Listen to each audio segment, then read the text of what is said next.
Zdravo, moje ime je Vanessa in dobrodošli nazaj na mojem kanalu. Danes bomo delali true crime video in sicer o serijski morilki Belle Gunness. Meni osebno se to zdi do zdaj moj najbolj zanimiv video, najbolj tudi sem ga raziskovala, oziroma ne najbolj, ampak na njega imam tak največ zapiskov. Tu na tem iPadu imam tak 4 strani zapiskov. Preden pa gremo v video, pa imam tukaj eno pismo, ki piše: prosim, odpri v video. Dobila sem ga na poštno ležeče. Če še ne veste, moj poštno ležeče je Vanessa Kovše, poštno ležeče 2342 Ruše. Še PS, lahko bi naredila meet and greet. PS, mogoče bo kmalu.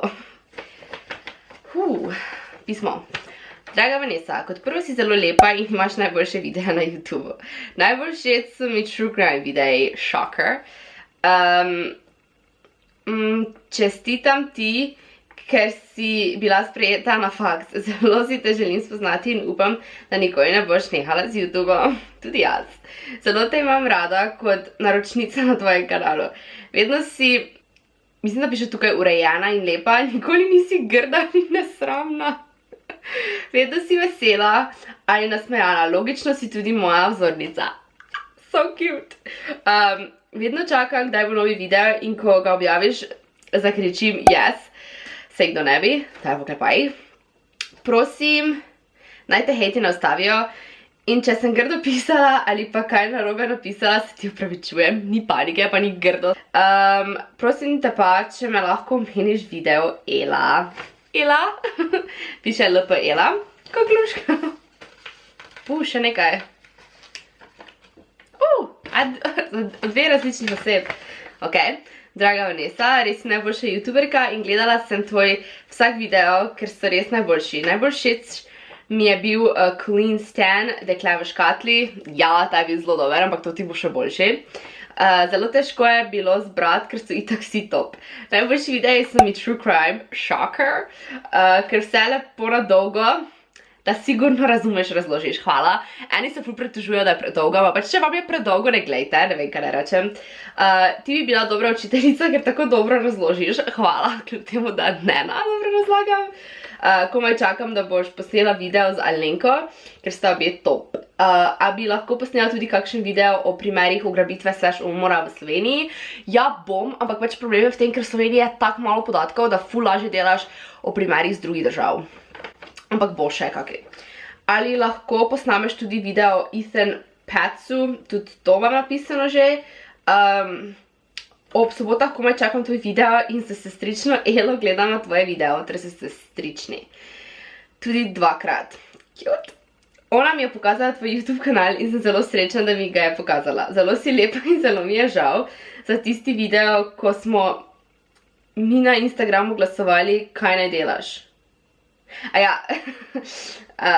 Razumem, zakaj vam je žal, ker sem 4krat telovadila tisti dan. Priznam, da sem v prvo gledala, priznam, da sem v prvo glasovala, naj greš telovadit, a v drugo pa ne. Hvala. Upam, da si ok. Vem, da je že dolgo nazaj objavljeno, ampak vseeno. Tvoj merch je pa itak hud. Prosim, če naj sestrično Elo meniš, jaz pa sem Nika. Torej, Nika in Ela, hvala vam, fuluškano. OMG. Ja, zdaj pa gremo kar video. Torej, danes bomo govorili o Belle Gunness. To je serijska morilka, ki je pač ubijala med letom 1884 in 1908. Njena kriminalna dejanja so dansko ugotovili samo iz enega razloga in zaradi tega, ker je pač njena hiša pogorela. Belle je odraščala v mali vasi v Norveški po imenu Selbu.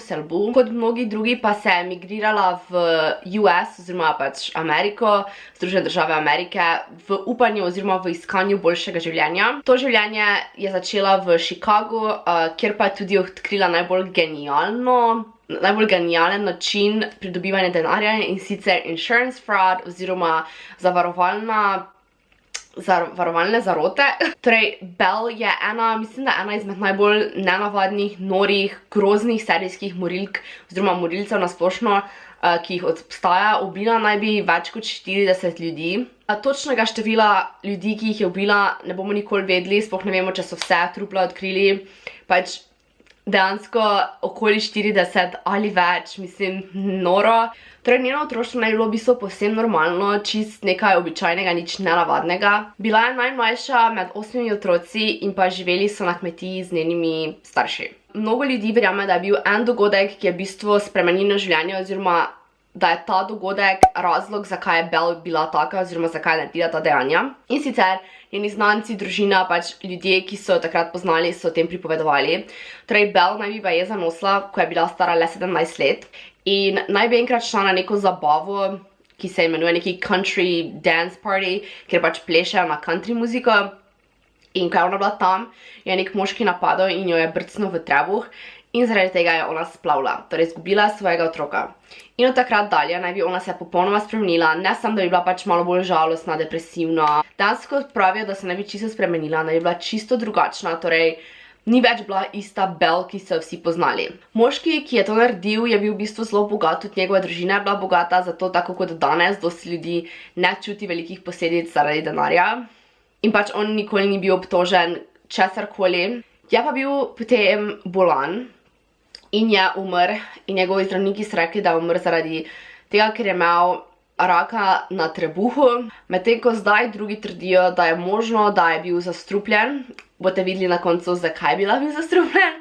Ampak te njegovi simptomi smrti so bili isti simptomom zastrupitve. Po vsem tem pa naj bi Belle začela spet z normalnim življenjem, naj bi normalno delala in si šparala denar, da bi šla živeti v Ameriko. Belle je živela v Illinois in Indiana, kot sem pa rekla, pa je prihajala iz Norveške. Prvim možem se je poročila nekaj let potem, ko je prišla v Ameriko.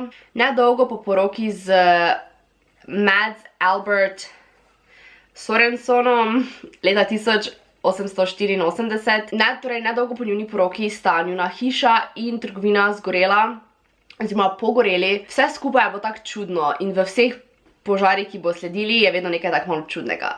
V glavnem, ona, torej Belle in Mads, njen mož, sta pobrala ta insurance money, torej denar za zavarovanja, kot sem rekla, da je ona s tem dobivala denar. Mnogi menijo, da ta požar ni bil pomota oziroma pač nesreča, ampak da je dejansko bil za nalašč, torej da sta ona dva pač dobesedno pogorela hišo in njeno trgovino, da sta dobila denar. Torej, v bistvu pa je bilo tudi tako, da v tem času, ko je ta hiša zgorela, sta ona imela ful finančne težave in potem, ko je hiša pogorela, sta sam šla na zavarovalnico in sta ta denar pobrala in z novim denarjem sta si zgradila novo hišo. Belle je sicer bila taka možata ženska, temu pravijo, oziroma bila je ful velika in pa tudi debela, močna. Sicer je več različnih podatkov, eni pravijo, da Belle sploh ni imela otrok, ampak večino, ko sem jaz brala, je imela vse posod 4 otroke plus enega posvojenega.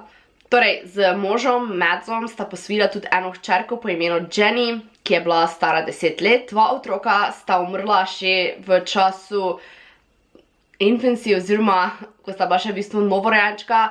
Umrla naj bi zaradi acute colitis ali kaj takega. V bistvu pa imela sta drisko, vročino, bruhala sta, kar pa so vse tudi znaki zastrupitve. Kar pa je tukaj čudno, pa je to, da sta ta novorojenčka imela life insurance oziroma življenjsko zavarovanje, kar ponavadi tako mali dojenčki nimajo, zaradi tega, ker gotovo pričakoval, da umrejo. Tako da sta tudi ta denar potem dvignila in ga shranila. Mislim, shranila, uporabila. Imela sta še pa 2 drugi hčerki, ki sta v bistvu v tem času še normalno živeli, bomo potem prišli na njeno prihodnost. Nekaj let potem, po smrti dojenčkov, je na 30.7.1900 umrl njen mož, torej Mads. Umrl je v bistvu čist nenadno. V tem času se je Belle še zelo smilila ljudem, ker so pač mislili, da dejansko nesreča spremlja. Torej, umrl je mož, umrli so otroci, v kraju prišla iz Norveške, kjer je izgubila otroka. Pač njen mož pa naj bi umrl zaradi težav s srcem. To je rekel, on je imel 2 zdravnika, in sicer prvi zdravnik je verjel, da je bil zastrupljen, pač on je rekel, da Mads ni umrl zaradi težav s srcem.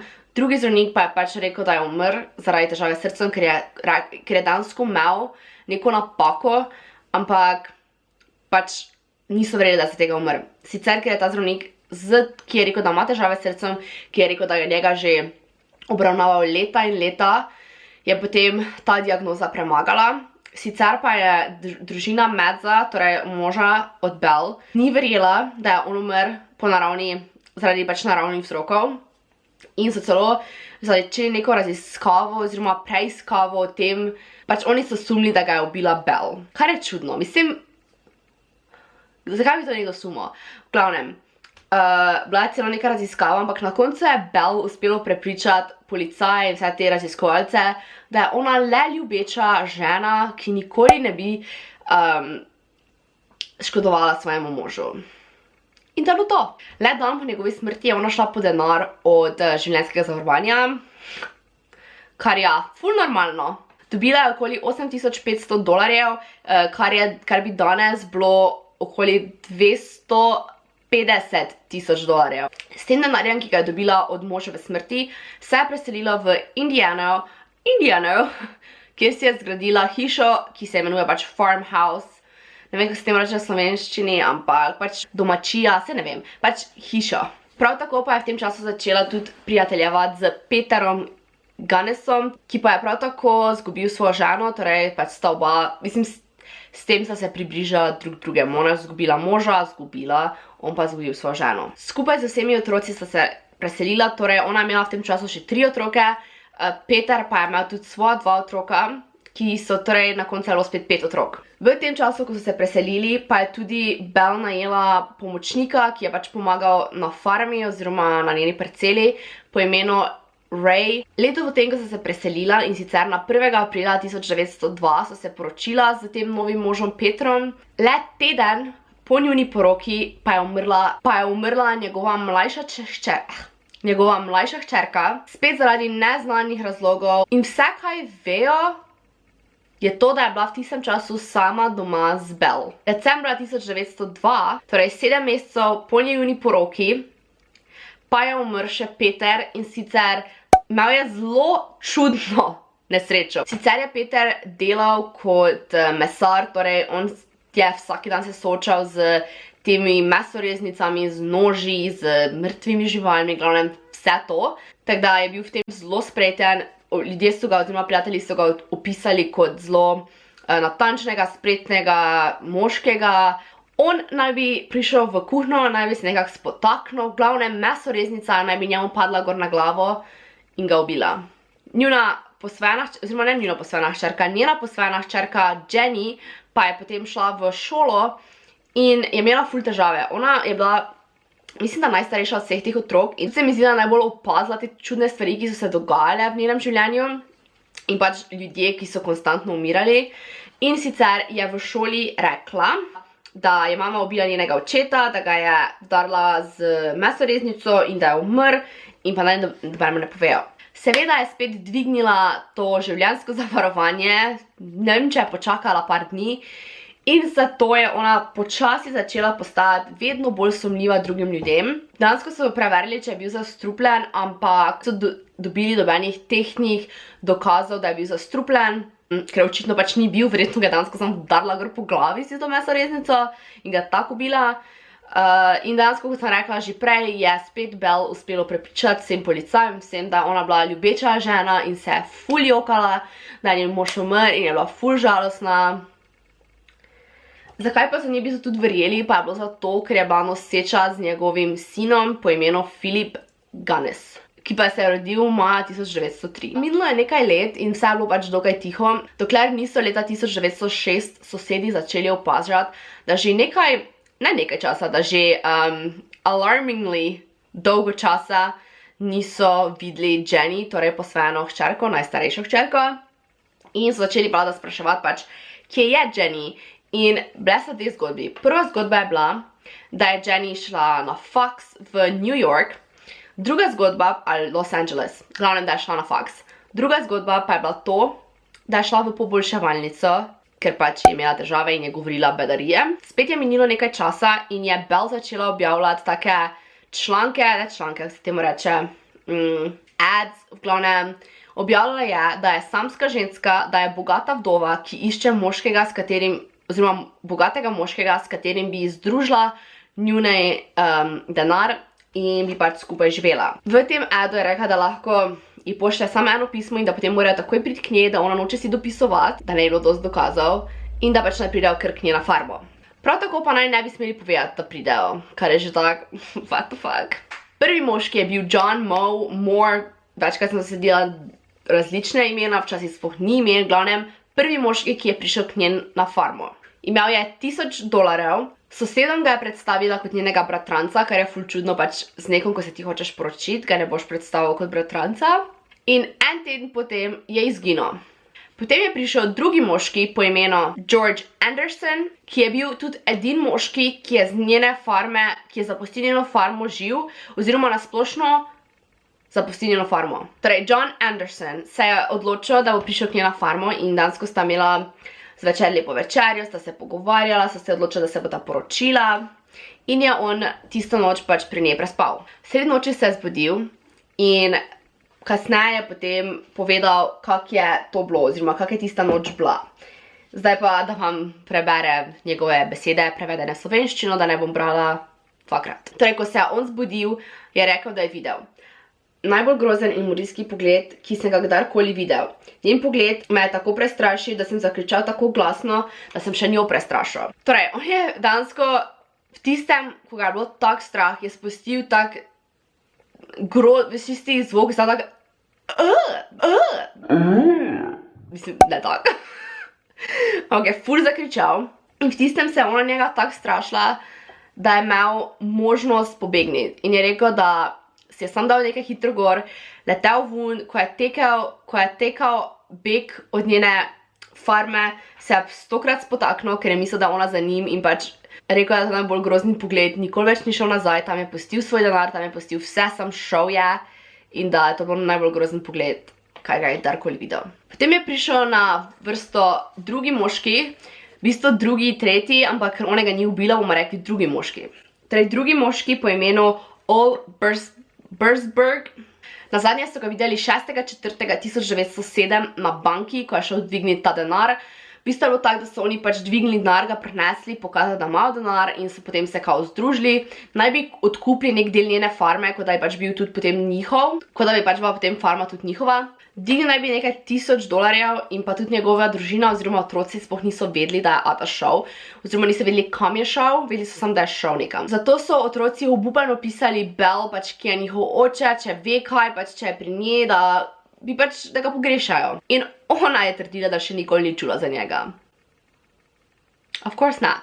V tem času, pa kot sem rekla, tisti Ray, njen pomočnik, nisem, da je pomagal v normalnih delih na farmi, ampak tudi v teh umorih je on nekako njej malo pomagal, v bistvu zakopati trupla pa take stvari, pač naj bi pomagal pri teh delih. V tem času so začeli sosedje opazati čudne stvari.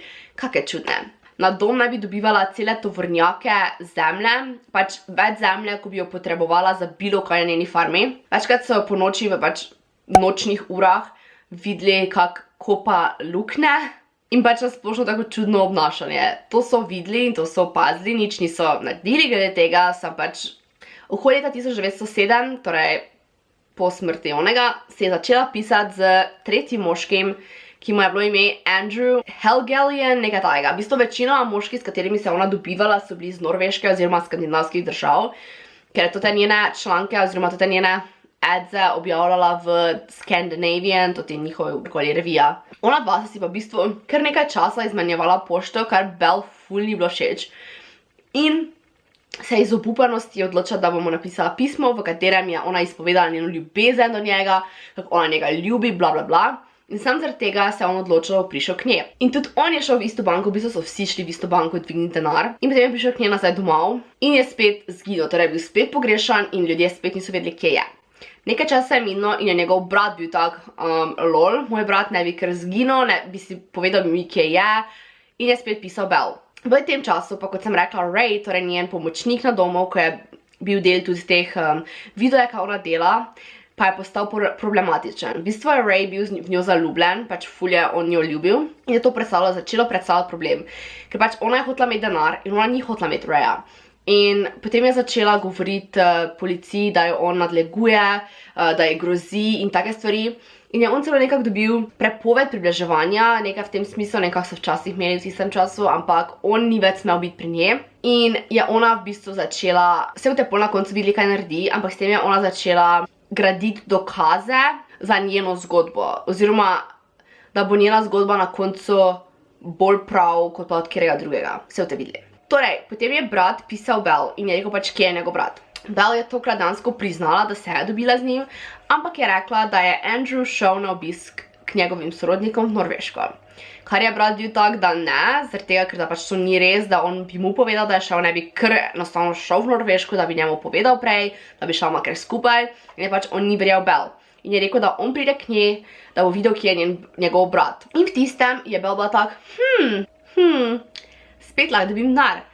In se je odločila, da bo ona, in je bila tak, ja, valjda ti kar pridi, ampak sam to, da veš, ful dosti stane iskanje pogrešanih ljudi, torej da bi ful mogel on vložiti ta denar. Je pač rekel, da njemu to ni problem in da pride. Torej ona se vse dogovorila, da on pride in takrat je njo začelo stiskati. Kot sem rekla, imela že itak težave z Rayom, zdaj je še neki brat v gušu, ki je njegov brat, in je začel ful stiskati. Šla k svojim odvetnikom in rekla, to je bila zadnji stvar, ki je ona povedala svojim odvetnikom glede Raya, da Ray spet in grozi, da bo jo ubil, da bo zažgal njeno hišo. In ona to vse povedala svojim odvetnikom, kao obupana. In se je tudi odločila, da bo napisala oporoko in da bo vse prepisala na svoje otroke.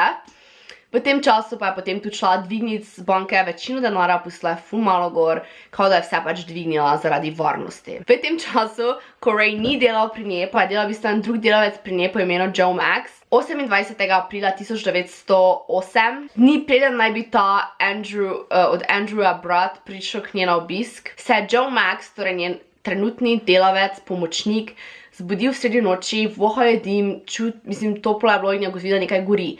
V tem času je on začel ful kričati, pač iskal klicati Belle in njene otroke. In ko se noben ni javil, je enostavno skočil ven iz hiše, skočil pa je z drugega nadstropja, samo toliko. V gatah in je pobegnil pač letel po pomoč v mesto in ko so prišli nazaj, je hiša že itak pogorela. V teh ostankih so tudi našli 4 trupla, 3 otroke in eno odraslo žensko brez glave. Njen odvetnik je takoj klical policijo in je rekel, da je to naredil Ray in Raya so takoj zaprli, torej pač zato vam pravim, kako je ona to podtikala, kako je ona gradila to zgodbo, da bo jo Ray ubil, da ji Ray grozi. In dejansko, brez da bi sploh kaj vprašali, so njega sam zaprli, ker je pač ona hodila k svojemu odvetniku vsake toliko časa in govorila, kak je njo strah.